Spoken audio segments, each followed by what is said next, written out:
War feels eternal, like weather, like gravity, something that was always here. Every history book opens with one. Every empire is measured in them. Every map was drawn by one.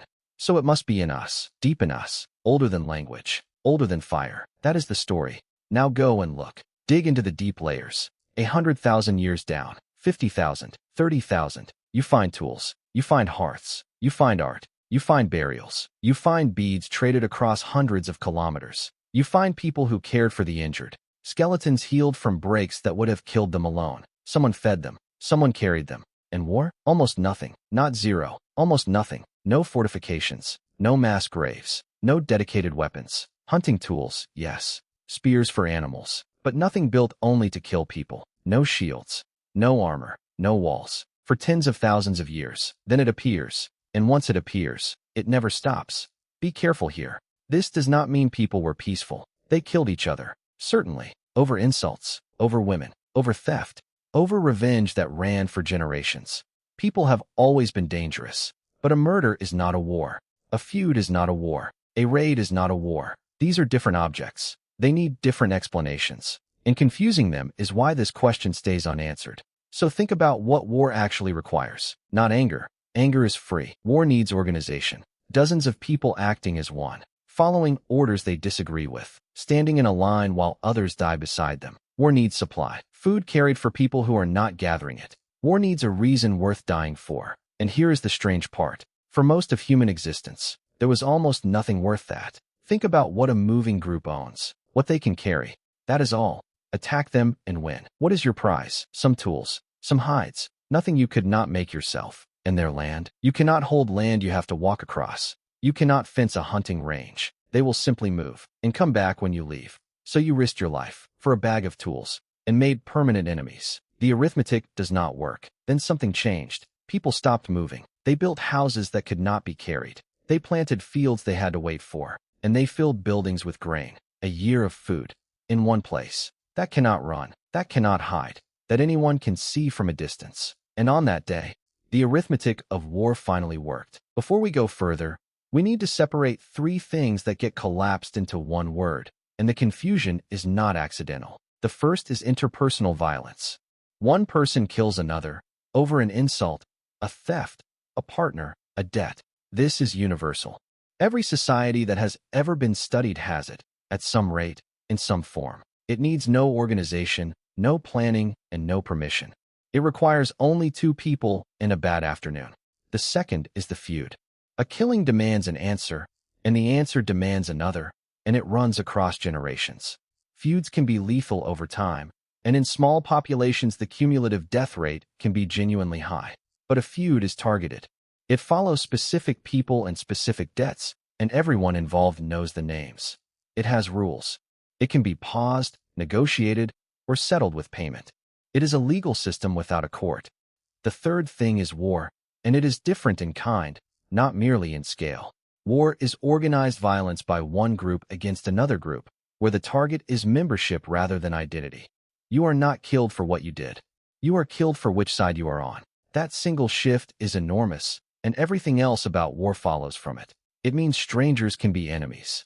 It means a person who has never harmed you is a legitimate target. And that requires something to exist first.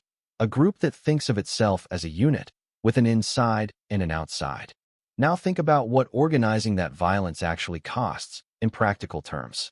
You need dozens of people to leave at the same time, and to stay away for days.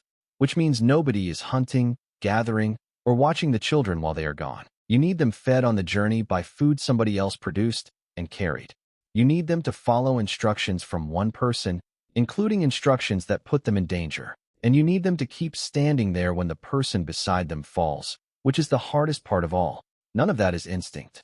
All of it has to be built, taught, rehearsed, and enforced, which is why the honest version of the question is not whether humans are violent. Obviously we are. The question is when violence became an institution. Something planned, funded, staffed, and repeated. And there is a real scientific argument about the answer, which is worth stating plainly rather than hiding. One school argues that lethal group conflict is ancient and near universal, and that peaceful prehistory is a comforting myth. They point to high violent death rates in some societies and to conflict among our closest relatives. Chimpanzees conduct lethal raids on neighboring groups, in coordinated patrols, killing isolated individuals. If our nearest relative does something that looks like organized aggression, the argument goes, the roots run deep. The other school argues that the evidence for actual warfare, as opposed to individual killing, appears surprisingly late. They point out that bonobos, equally closely related to us, do not behave that way at all, and that the archaeological record for the deep past is remarkably empty of the things war reliably leaves behind. I lean toward the second reading, and I will show you why, but you should know the argument exists, because the disagreement is not really about the bones. Both sides look at the same bones. It is about what counts as war and where you draw that line, and that is a definitional choice rather than a discovery. So let us be strict about it. What would genuine warfare leave in the ground that a feud would not? Start with fortifications, because they are the clearest signal we have. A wall around a settlement is enormously expensive. It is months of labor that produce no food whatsoever. Nobody builds one for fun or for decoration or on the off chance. You build it because attack is expected repeatedly. A wall is a statement about the future. It says we believe this will happen again and again. Second, specialized weapons. Tools designed only to kill people, with no other plausible use. A hunting spear is ambiguous. It kills deer, and it kills men, and its existence proves nothing either way. But a mace is different. A mace is useless against an animal and perfect against a human skull.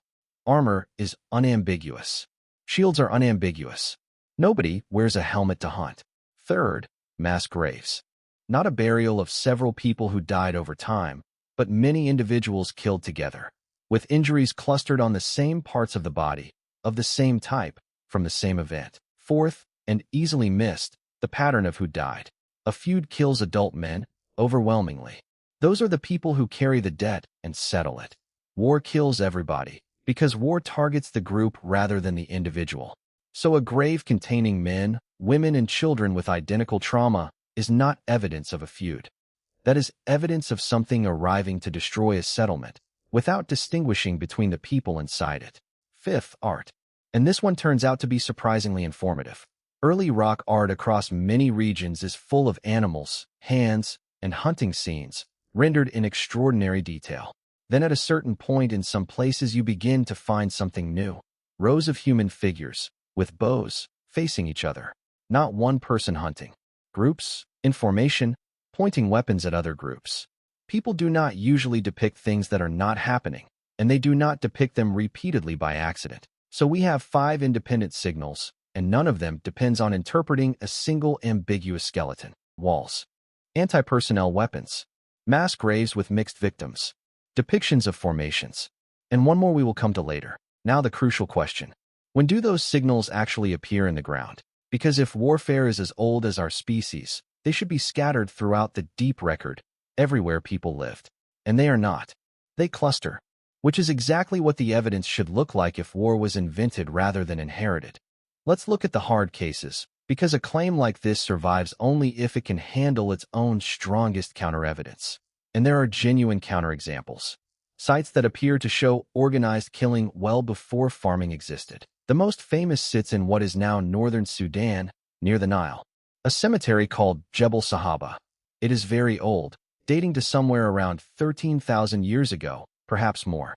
Dozens of individuals were buried there, and a striking proportion of them show signs of violent death. Stone projectile points found among the bones, embedded in them, and lying inside the burials. Men, women, and children among the dead, which is exactly the pattern that suggests something beyond a feud. For decades, this site was treated as the earliest clear evidence of prehistoric warfare anywhere on Earth. But recent reanalysis complicated the picture considerably, and the complication is interesting.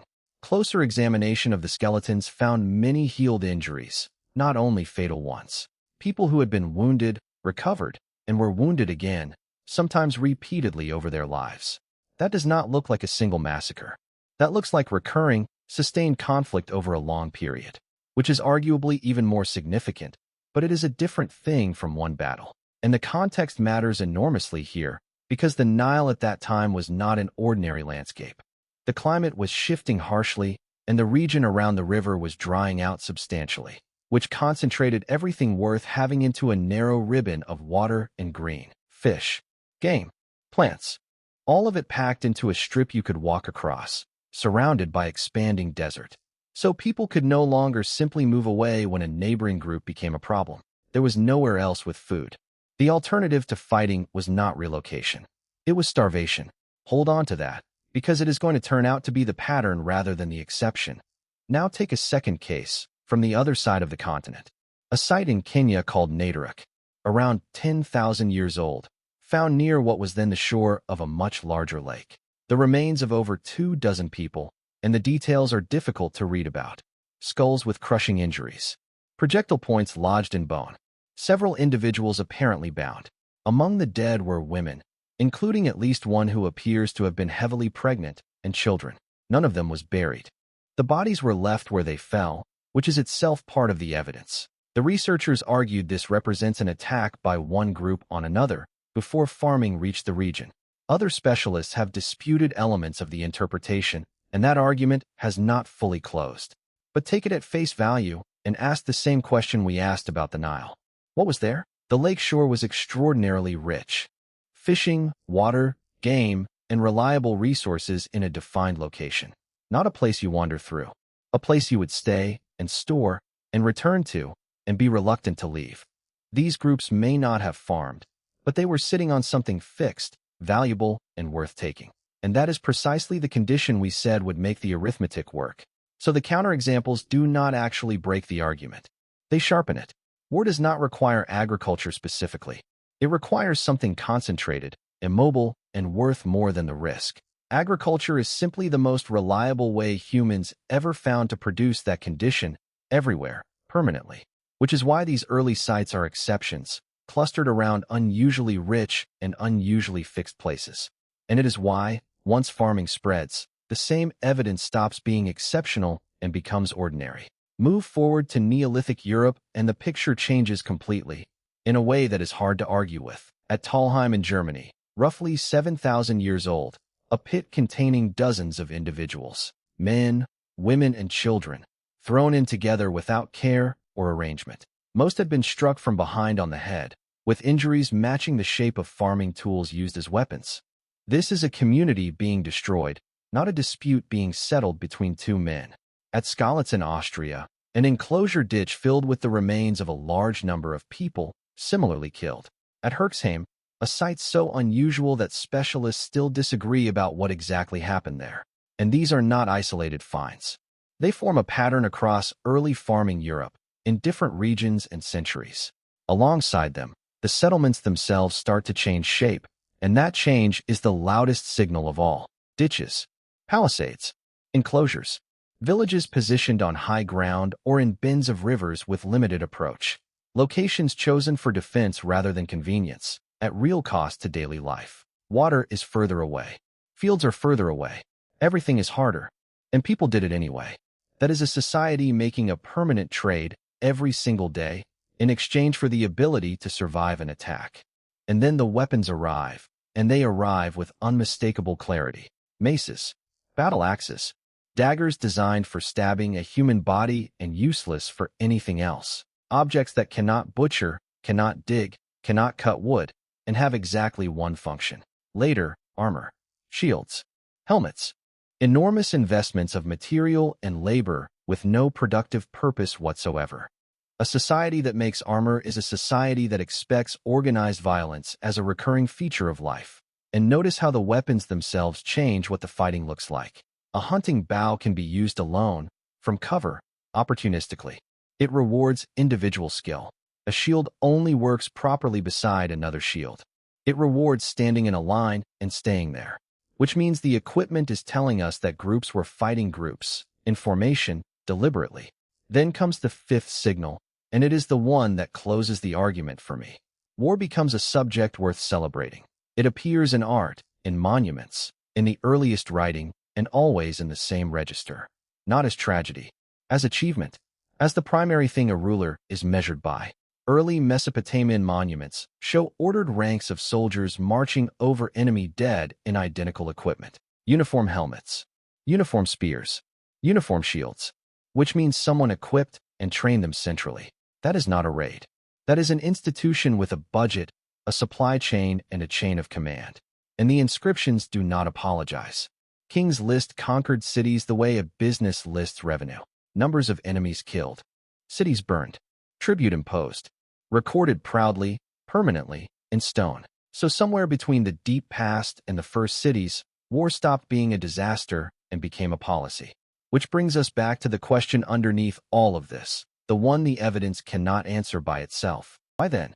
What actually changed about the human situation? Because our bodies did not change. Our brains did not change meaningfully in that window. The people building walls were biologically identical to the people who spent 50,000 years not building them. Same capacity for anger. Same capacity for cooperation. Same everything, in the physical sense. So if the animal did not change, the situation must have. And the situation changed because of a decision that had nothing to do with fighting at all. People decided to stay in one place and to put their food in a building. Everything after that follows from those two facts, in a chain nobody intended and nobody could stop. So let's follow the chain, one link at a time, and watch war assemble itself out of ordinary decisions. Start with the world before the chain begins, and try to see it as an economic problem rather than a moral one. A group that moves seasonally owns what it can carry, and that limit shapes absolutely everything. Every object has to justify its weight. Anything heavy is a liability, no matter how valuable it seems. So wealth in that world is not stuff. Wealth is knowledge and relationships and the ability to move well. Knowing where water sits in a dry year. Knowing which valley has game in autumn. Knowing people who will take you in, and none of that can be stolen. You cannot raid a village and come away with someone's knowledge of the landscape. You cannot capture a relationship. You cannot carry off a reputation built over 30 years, which is the first reason the arithmetic fails. The most valuable things in that world are not transferable by force. Now add the second reason, and it is the mobility itself. If a neighboring group becomes hostile, you have a solution available that costs almost nothing. You leave. You move to a different valley, a different range, a different season's ground. It is inconvenient, and it may be worse land, but it is survivable, and nobody has to die for it. Which means conflict has an exit, permanently available, to both sides at once. And a conflict with an exit rarely escalates to organized killing, because escalation is the expensive option. Third, consider what an attack would even accomplish against a mobile group. You cannot destroy their food supply, because their food supply is the landscape itself, and it is everywhere. You cannot capture their territory, because holding territory requires standing on it, and you also have to eat. You cannot take their surplus, because a group that carries everything does not accumulate a surplus. And you cannot make them work for you, because they will simply walk away in the night. Which is worth pausing on, because it is the deepest point of all. Slavery is almost impossible in a mobile world. There is nowhere to keep people, and nothing stopping them leaving. Captives are useful only where they cannot escape, and where their labor produces something storable. So the entire category of taking people, which drives an enormous amount of later warfare, does not yet function. Put all of it together, and you get a situation with a specific shape. High cost to attack. Almost no prize. And a cheap alternative available to everyone involved. That is not peace born of virtue. Nobody was gentler. Nobody had a better nature. It is peace born of arithmetic, and arithmetic is far more reliable than virtue. Now change one variable, and watch every one of those conditions invert. People begin staying in one place, for reasons that have nothing to do with war. Some settled because a particular spot was unusually rich, like a lakeshore or a river bend. Some settled because the climate shifted and the old routes stopped working. Some settled gradually, returning to the same camp so often that returning became staying. And once you stay, you start to build things that cannot be carried, because there is finally a reason to. A house of mud and timber. A grinding stone too heavy to move. A storage pit dug into the ground. Each of those is an investment, and each one makes leaving more costly than it was the year before. Then comes farming, and farming makes the trap permanent, because it operates on a delay. You plant in one season and eat in another.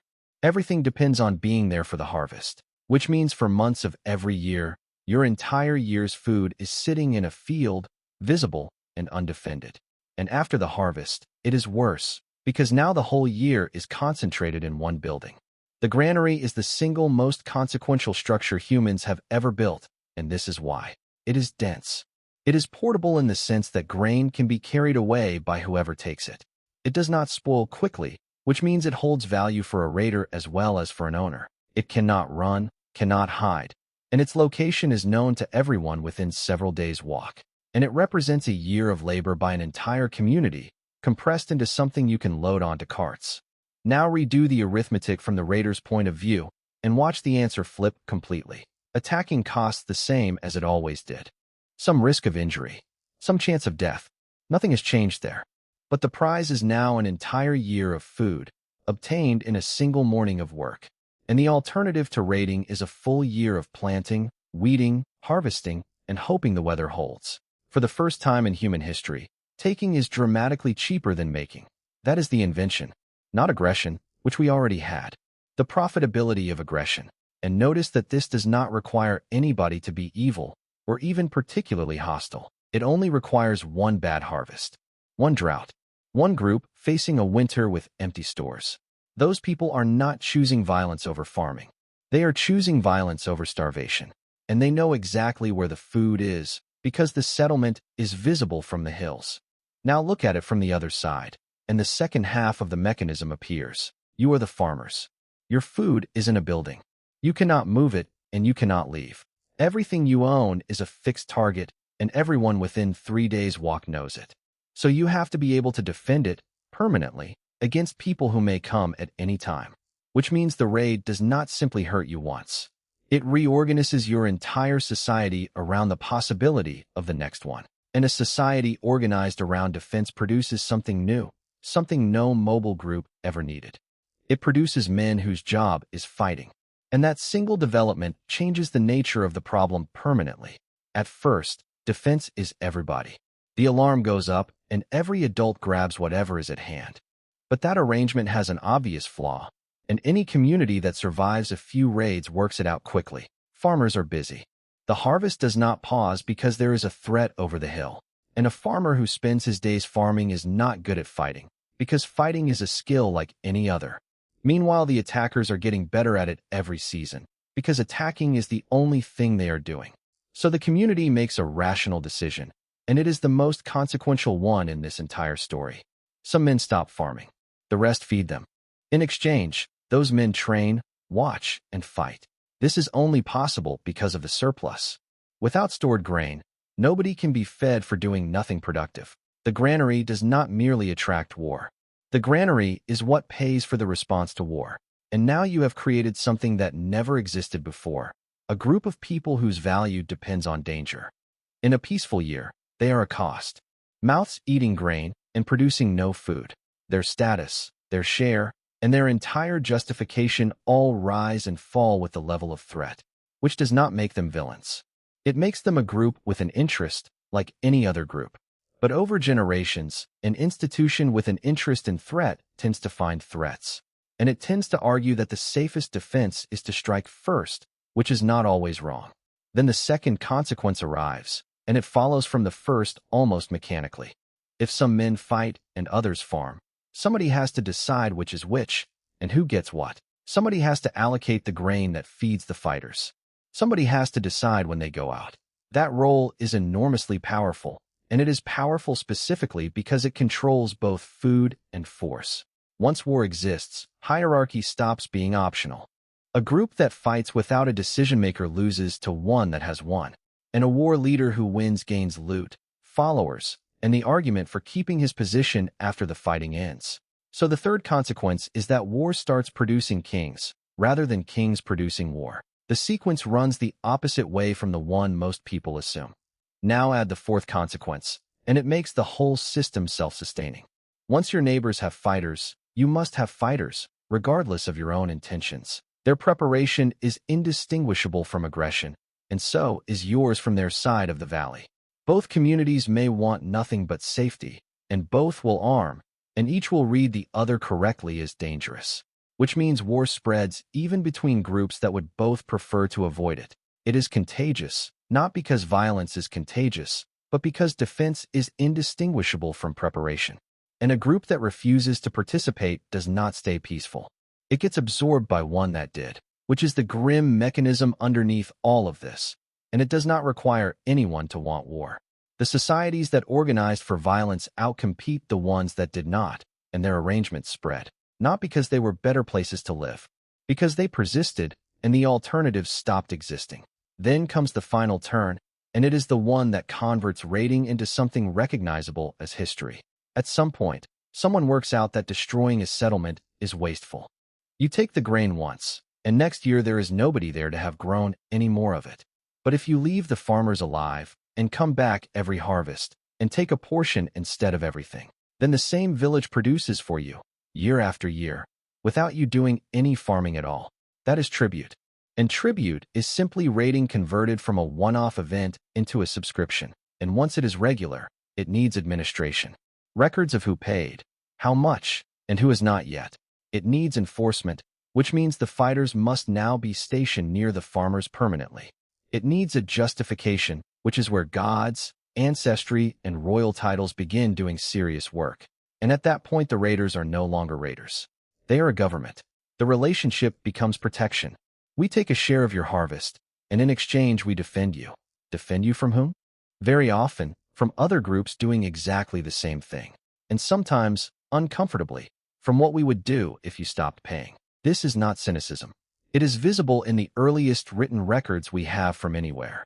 The first texts are lists of grain owed and delivered, and the first monuments celebrate victories, accounting and conquest, appearing together, in the same places, at the same moment. And once states exist, war changes character one final time, becoming something with no natural end. A raid ends when you have taken what you came for and gone home to your own fields. A state's war ends only when someone stops it, because the state does not need to return to anything. It has professional fighters who are already paid. It has supply from taxation. It has administration to replace losses. It can fight through a bad season, because its food does not depend on the men who are fighting. And it can fight for reasons that have nothing to do with survival, prestige, succession, or a border on a map, which is how you get war that continues for decades, across generations, over objectives nobody can eat. Now stand back and look at the whole chain, because every link in it was reasonable on its own. Staying in one place was reasonable. Storing food was reasonable and probably saved countless lives. Defending that food was reasonable. Specializing the defenders was efficient and obviously sensible. Putting someone in charge of them was necessary. Taking tribute instead of everything was arguably merciful. Not one of those decisions is aggression. Not one of them requires anybody to be cruel or ambitious. And the sum of them is organized, institutional, permanent warfare built by people who were solving other problems. Which is what makes this a genuine invention rather than an expression of something in our nature. Nobody invented it deliberately. Nobody sat down and designed it. It assembled itself out of good ideas. And that also explains why it appears independently in so many different places. Not because it is written into us, but because the same conditions produce the same solution wherever they arise. Store food in a fixed place, and eventually somebody comes for it. That happens in any climate, in any century. So war is not a virus that spread from one origin point across the world. It is an answer. And enough societies were handed the same question that they kept arriving at it separately. So return to where we started, and to the assumption that felt too obvious to examine. War feels eternal because every history you have ever read begins after the invention had already happened. Written records start with states. States start with grain, tribute, and fighters. So the record opens mid-story. Everything before that has no text, no monuments, and no one to celebrate it. So it reads as an empty prologue. But that prologue is not a footnote. It is the overwhelming majority of the time our species has existed. Tens of thousands of years of people who were dangerous and vengeful and violent and never once built a wall. And I want to be careful about what that does and does not mean. It does not mean they were peaceful or gentle or better than us in any way whatsoever. People killed each other then, and some of them probably died at rates we would find shocking. What it means is narrower and more useful. The institution did not exist because the conditions for it did not. And that distinction matters enormously because it changes what kind of problem this is. If war is instinct, it is a fact about our bodies, and the most you can do is manage it. If war is an institution, it is a solution to a problem, and solutions can in principle be replaced. Not easily, not quickly, and nothing in the record suggests it happens by wanting it. But an institution can at least be examined, which is something an instinct cannot. You can ask what it is for, who pays for it, who benefits from it, what conditions keep producing it. And every honest answer to those questions comes back to the same place we found at the start. Something valuable, sitting still, that somebody else can take, and that its owners cannot walk away from. That was a granary once. It has been many other things since, and the shape of the problem has not changed. Which leaves one last thing worth carrying out of all this. The people who built the first walls were not more violent than the people who came before them. They were the same animal, in a different situation, making sensible decisions one at a time. And that should be unsettling rather than reassuring, because it means nobody has to intend any of it. A society can assemble something monstrous entirely out of reasonable choices and never notice the moment it happened. There was no first war that anyone declared. There was no day when humanity decided. There was a village, and a good harvest, and a building full of grain that could not run away. And a bad year somewhere over the hill, and people who knew exactly where that building was. Everything else in the whole of recorded history follows from that, in a line you can trace. We did not inherit war. We built it, out of the same instinct that built the granary. The instinct was to survive the winter. War was just what the winter cost, once we learned how to save.